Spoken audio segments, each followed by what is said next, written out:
Hi from the Johnson City Library.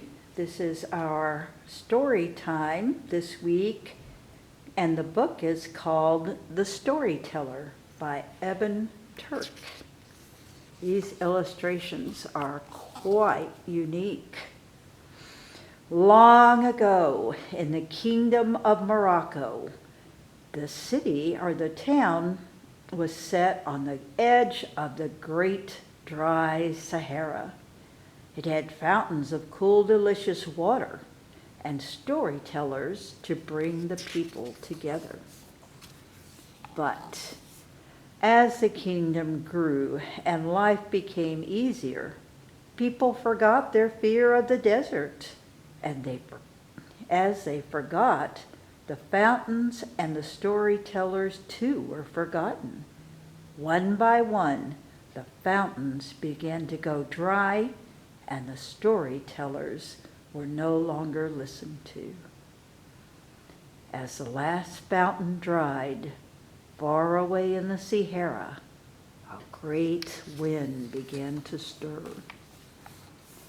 One day, a young boy came into the center of the city and was asking for water. "Oh, our fountains have run dry," said a water seller, "but here, take one of my brass cups. If you find water, you can drink and share it with others."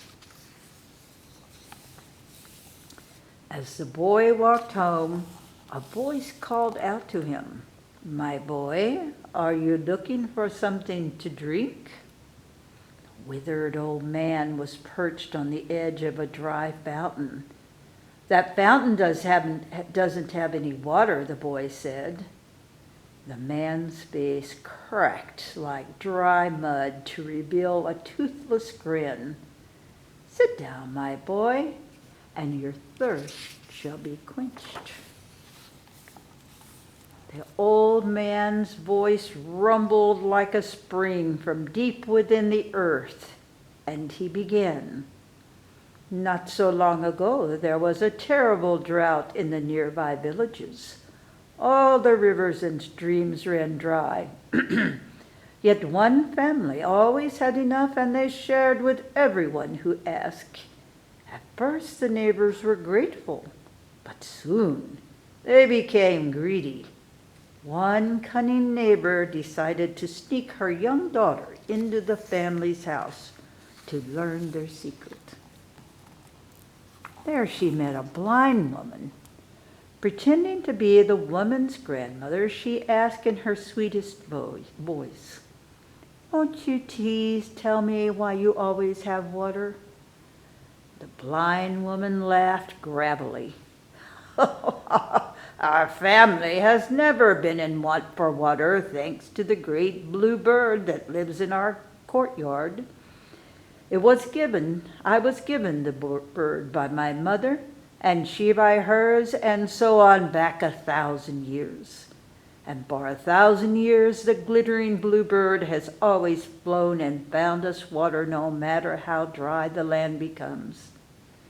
"But where did the bird come from?" The blind woman smiled and replied, "Ah, that is a story for another day." As the old man uttered these words, the boy discovered his cup was full of cool water. He gasped and looked at the storyteller. "But what about the bird?" he asked. "Come back tomorrow, and I shall tell you the story of the glorious blue water bird." And the boy gulped down his water and rushed home. But far away in the Sahara, the wind swirled into an enormous sandstorm. The next morning, the boy awoke at dawn and ran to meet the storyteller at the fountain. "Would you like to hear the story of the glorious blue water bird?" The boy nodded, and the old man began. The next day, the little girl snuck in and asked the blind woman again, "Where did the blue bird come from?" "Ah, yes. Many years ago, my great-great-grandmother's great-great-grandmother was a carpet weaver. Our village again had a terrible drought, and people had to travel far, far to find water. One day, a very old woman walked into the weaver's home with a bundle wrapped in cloth.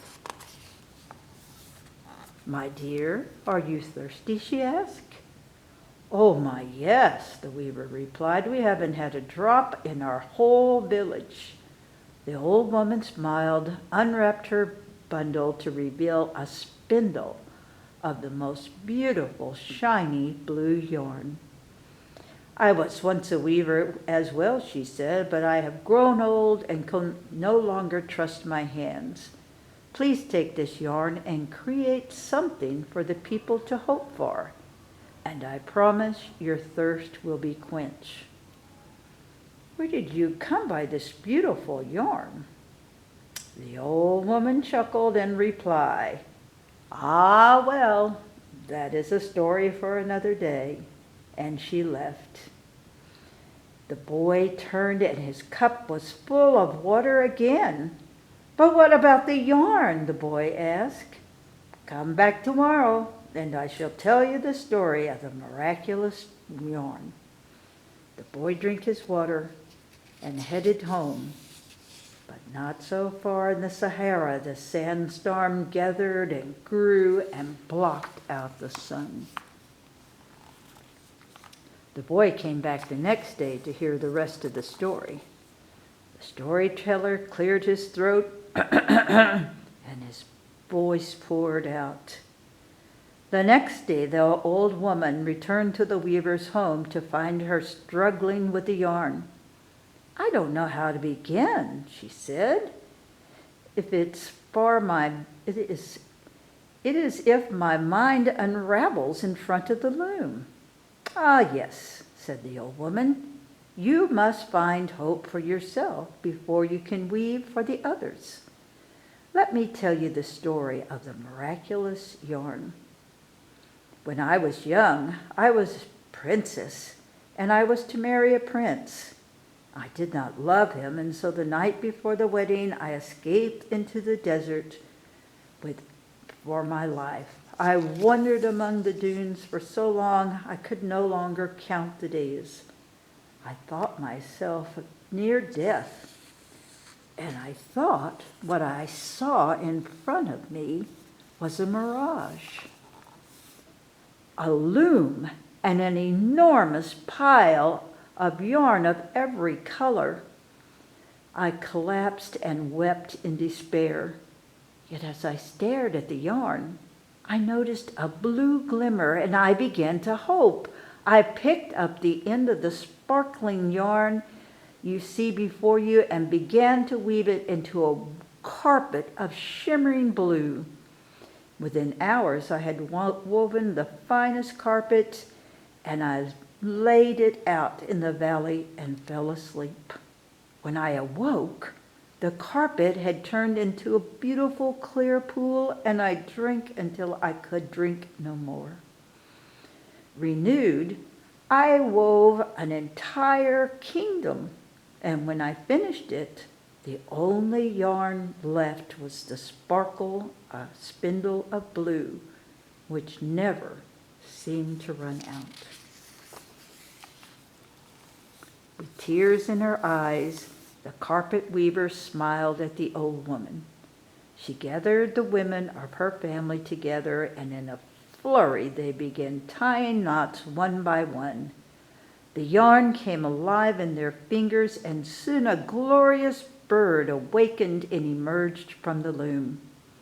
It burst out the door with a buoyant cry and disappeared into the sky, but returned moments later carrying buckets full of fresh water, which it poured into the well. Again and again it flew until the wells were overwhelmed and the city was saved. With this, the old man finished, and the boy's brass cup overflowed with water. The boy sipped from it and poured the rest of it into the fountain. At that very moment, the sandstorm arrived at the gate of the city in the form of an enormous genie His voice boomed across the trembling walls. I am the desert, and now that your fountains are gone, I shall destroy your city at sundown and make you part of the desert again.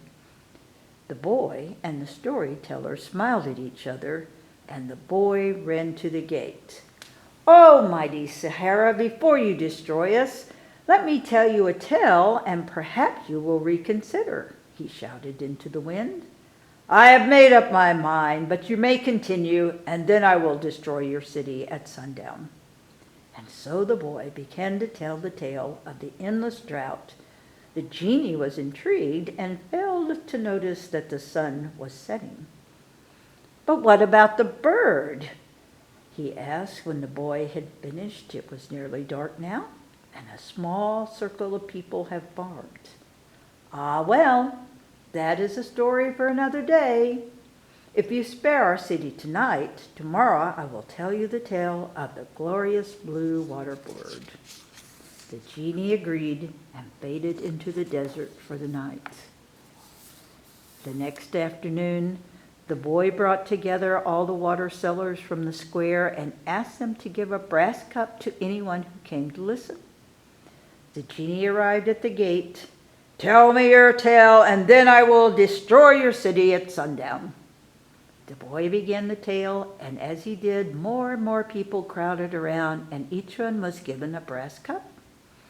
The genie again failed to notice the sun setting as the boy told his story, and by the end the sun had been down for some time. The crowd gasped to see their cups full of water. But what about the yarn? The genie asked. Ah, well, that is a story for another day, the boy said. If you spare our city tonight, tomorrow I'll tell you the story of the miraculous yarn. The genie yawned, agreed, and disappeared back into the desert. The boy then had everyone pour their water into the fountains. The next day, the entire city circled around the boy to hear the tale, and soon the genie arrived as well. Tell me your tale, and then I will destroy your city at sundown. The boy began. As his voice rose, the great square fell silent. The audience began pouring their cups of water into the fountains, and by the end of the tale, the fountains were gurgling and full again. The genie was so entranced that he didn't notice any of this. What clever stories, my boy, but alas, I must destroy your city. But when the sandstorm began to push against the walls, water began to flow from every fountain, and the genie found himself hopelessly overpowered.